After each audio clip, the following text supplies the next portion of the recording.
My, how the worm has turned the once sympathetic and friendly media now furious with their old pal President Joe Biden after he avoided their questions and aides tossed them out of the room like a sack of rotten potatoes during his meeting with UK Prime Minister Boris Johnson. And these aren't just small issues, as you know, the media was trying to ask about, with multiple ongoing crises like the broken border and the Taliban, Afghanistan. The British leader, on the other hand, more than happy to take questions. Our president, not so much. I think would it be okay if we just have a couple of questions, just a couple of questions for the. He asked him the question. That's the Belfast Good Friday Agreement. That's the.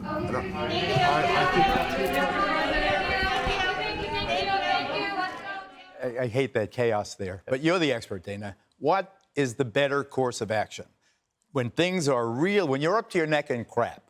Is it better to avoid it, or is it better to deal with it? Own it. You are the leader of the free world. You have just given a speech about human rights, freedom, and democracy. Freedom of the press is part of that. And you're sitting with Boris Johnson, the second most powerful man in the world, and you're not giving him a moment? You've already really made him look bad in his own country because he denied allowing people to travel here for so long, just changes it the night before. Oh, forgot to tell Boris Johnson, so he couldn't even take credit for that. I think what happened is that the White House team had told the Brits, we're not going to take any questions, and Boris Johnson is sitting there, and he's like we can just do that, right? Like, surely we can do that. And we have to be so rude to him. I want to know, what happened to the Return to Norms crowd and the Democracy Dies in Darkness Brigade? Where did all of them go? Now, I understand that the press is mad, but the problem is they didn't start complaining during the campaign when they couldn't have access. They could complain a little bit, right? But they treated them with kid gloves, and now they're mad. And one of the things that the White House did today is they blamed the Brits for surprising them with taking questions. But in terms of return to norms, traditional meetings with a foreign leader, you always get 2 and 2. 2 questions aside. That's the return to normal. What about the fact, Greg, that President Biden seems to have gone from the aggrieved victim to the perpetrator of this obfuscation? Well, he gets ornery. He gets angry. He's getting old.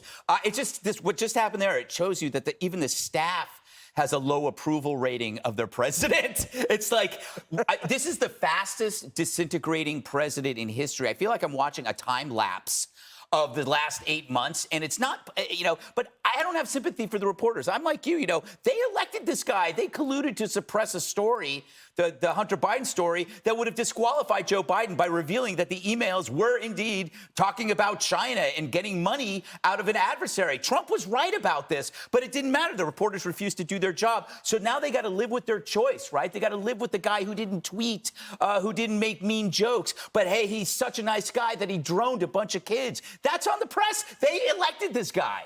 Yep. But the press behavior, does he get any slack because they were so falling over each other to be obnoxious? That was obnoxious? That's not bad. Seemed pretty obnoxious. That wasn't obnoxious, Geraldo. That was tame. I'm with Greg. The press created this mess. Last president was on Truth Serum. We got everything. Full access, unfiltered, raw, uncut. And what did they do? They killed the golden goose. This guy gave them ratings and book deals and clicks, but they couldn't take it because they were such partisan hacks. For the Democrats, they colluded with the billionaires and Silicon Valley to destroy his presidency. So now we have a stiff, right? He doesn't give them ratings. He doesn't give them clicks. He's boring, and the press is bored out of their mind, right? So Biden has no respect for these people. Yeah. Biden knows they're in his pocket. He just respects them constantly. Whatever, I'm not going to talk to you. Doesn't matter. And it helps him because his handlers, it's just a way of them protecting Joe from himself. They know he's shot. He can barely complete a sentence. And the media pretends like they're all upset. Oh, we're going to send a letter. So what? They don't care. It's fake aggression. They'll lob softballs the next time, and then Joe will just abuse them with silence and access, and it goes around and round. The reason I can't disagree with Jesse is that there's an example even more egregious. You have the indictment of Michael Sussman, the campaign lawyer working for Hillary Clinton. He's indicted. He was the one fueling the Russia collusion hoax. Exactly. So Russia was clearly Hillary Clinton's creation. Yes. And the press is not touching it. They're not touching it. It's like it's a non-story after everything. After the impeachment of a president, You know what I saw today? I saw that they got very upset that apparently the whole pool marches over to Jen Psaki's office and they file a complaint, which I think is really hysterical because I've come to the conclusion that it's Jen Psaki who's saying, you got to don't talk to anybody, take this reporter first, don't answer anything from that reporter. And you know what Jen Psaki says?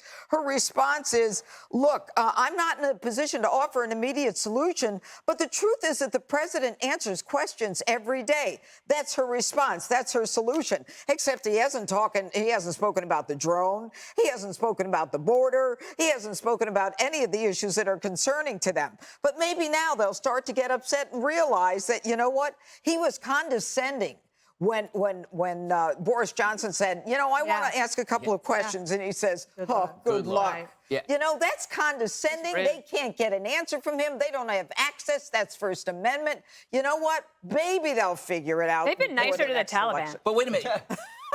Don't you get that? Don't you feel like the media is terrified of Jen Psaki? Jen Psaki. Yeah, Look, I she's was going tough. Jen She's good at Psaki her is job. the most competent person in the Biden administration. is- I do. She has to be. She That's should not be. saying She a lot. has to be the president. That's not saying a It lot. may not, but You know I what? think She it's has to Very be. good at her She job. can shut it down. Well, she's also fielding questions from libs, Geraldo. That's Well, not tough. I'm not. Peter That's Ducey not is no tough. lib. He's Peter a tough. Ducey he He's is- that one guy. One guy, not a lib. In the One whole could be room. enough. He's That's our very not tough. Ahead.